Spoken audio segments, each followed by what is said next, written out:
நிலையான புகழுக்குரிய தூய்மை மிகு நற்கருணைக்கு எல்லா காலமும் ஆராதனையும் புகழும் ஆட்சியும் உண்டாக கடவது.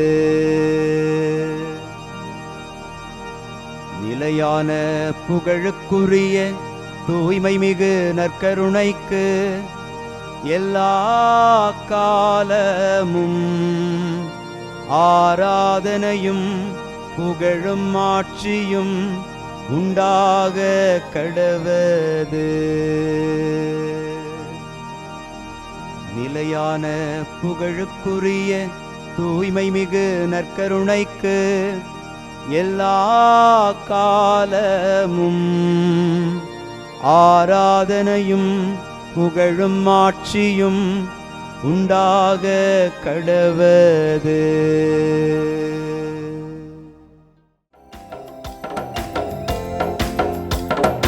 அரியணையில் வீற்றிருப்பவரே, உமக்கே ஆராதனை. ஆட்டுக்குட்டியானவரே, உமக்கே ஆராதனை. அரியணையில் வீற்றிருப்பவரே, உமக்கே ஆராதனை. ஆட்டுக்குட்டியானவரே, உமக்கே ஆராதனை. ஆண்டவருக்குள் பிரியமான சகோதர சகோதரிகளே, இன்று ஆகஸ்ட் மாதம் 26 புதன்கிழமை. உழைக்க மனமில்லாத எவரும் உண்ணலாகாது என்கிற திருத்துதர் பவுலின் வார்த்தைகளை தெசலோனிக்கருக்கு எழுதிய 2வது திருமுகம் நமக்கு வெளிப்படுத்தி, ஆண்டவருடைய பிள்ளைகள் உற்சாகத்தின் பிள்ளைகளாக, உழைக்கிற பிள்ளைகளாக, பூமியை புது படைப்பாக மாற்றுகிற பிள்ளைகளாக இருக்க வேண்டும் என்று விரும்புகிறார்.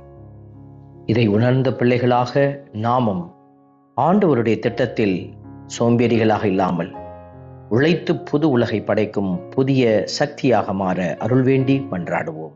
ஆண்டவருக்கு அஞ்சி அவர் வழி நடப்போர் பேறு பெற்றோர். ஆண்டவருக்கு அஞ்சி அவர் வழி நடப்போர் பேறு பெற்றோர். இந்த திருப்பாடல் 128 நமக்கு அருளப்பட்டிருக்கிறது. பல்லவி வார்த்தையாக, ஆண்டவருக்கு அஞ்சி அவர் வழி நடப்போர் பேறு பெற்றோர். இந்த வார்த்தைகளை நாம் கேட்கிற போது, கடவுளுக்கு அஞ்சி நடக்கிற பிள்ளைகள் கடவுளுடைய திட்டங்களை அறிந்து கொண்டு செயல்பட முயற்சிப்பார்கள். அப்பேற்பட்ட நிலையில் நாமும் இணைந்து பயணிக்க அருள் வேண்டி மன்றாடுவோம். ஆண்டவருக்கு அஞ்சி அவர் வழி நடப்போர் பேறு பெற்றோர். ஆண்டவருக்கு அஞ்சி அவர் வழி நடப்போர் பேறு பெற்றோர். உமது உழைப்பின் பயனை நீர் உண்பீர், நீர் நட்பேரும் நலமும் பெறுவீர் என்கிற வார்த்தைகளை வாசிக்கிற போது கடவுள் உழைப்பை ஆசிர்வதிக்கிறார். உழைப்பின் பயனை நாம் உண்பதற்கு கடவுள் உதவி செய்கிறார். இன்று இந்த உலகம் உழைப்பை மறுக்கிற ஒரு உலகமாக மாறிக்கொண்டிருக்கிற ஒரு நிலையில் நாம் உழைப்பின் பலனை கடவுளுக்கு நிறைவான ஒரு ஆசிராக கொடுக்க அருள் வேண்டி மன்றாடி செபிப்போம். ஆண்டவருக்கு அஞ்சி அவர் வழி நடப்போர் பேறு பெற்றோர்.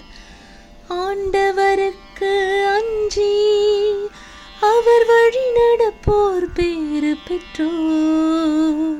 ஆண்டவர் சீயோனிலிருந்து உமக்கு ஆசி வழங்குவாராக. உம் வாழ்நாள் எல்லாம் நீர் எருசலேமின் நல்வாழ்வை காணும்படி செய்வாராக. இந்த வார்த்தைகளை நாம் வாசிக்கிற போது கடவுளுடைய படைப்பின் திட்டத்திலே உழைப்பு ஒரு ஆசீர்வாதம். உழைப்பு கடவுளுடைய திட்டத்தில் இருக்கிற ஒரு அருமையான காரியம். இதை யாரெல்லாம் உணர்ந்து செயல்படுத்துகிறார்களோ அவர்களை ஆண்டவர் ஆசீர்வதித்து நல்வாழ்வை காணும்படி செய்கிறார். இந்த நல்ல தெய்வத்தினுடைய அழைப்பை உணர்ந்தவர்களாக நாமும் பயணிக்கவும் ஆண்டவருடைய அருள் தரும் கிருபைகளை பெற்றுக்கொள்ள தகுதியுள்ளவர்களாகவும் மாற அருள் வேண்டி மன்றாடுவோம். ஆண்டவருக்கு அஞ்சி அவர் வழி நடப்போர் பேறு பெற்றோர். ஆண்டவருக்கு அஞ்சி அவர் வழி நடப்போர் பேறு பெற்றோர். அன்பின் பரமபிதாவே, நன்றியோடு உம்மை துதிக்கிறோம், உம்மை ஸ்தோத்தரிக்கிறோம், உம்மை ஆராதிக்கிறோம், நன்றி செலுத்துகிறோம். ஆண்டவரே, உமக்கு அஞ்சி நடப்பது என்பது உம்முடைய திட்டங்களை அறிந்து செயல்படுத்துவது. நீர் இந்த உலகத்தை புது படைப்பாக மாற்ற உழைத்து செயல்பட்டது போல நாங்களும் உழைத்து இந்த பூமியை புதிய ஆசீர்வாதத்திற்குள் எடுத்து செல்ல அருள் தாரும். ஆமென். நாமல்ல இறைவன், தந்தை, மகன், தூய ஆவியார் உங்களையும் உங்கள் குடும்பத்தையும் நிறைவாய் ஆசீர்வதிப்பாராக. ஆமென்.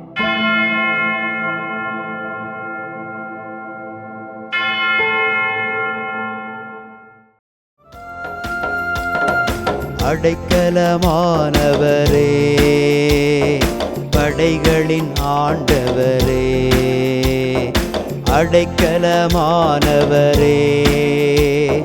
படைகளின் ஆண்டவரே, இடுக்கண் வேளையிலே ஏற்ற துணை நீரே, இடுக்கண் வேளையிலே ஏற்ற துணை நீரே. உமக்கே ஆராதனை, உமக்கே ஆராதனை, உமக்கே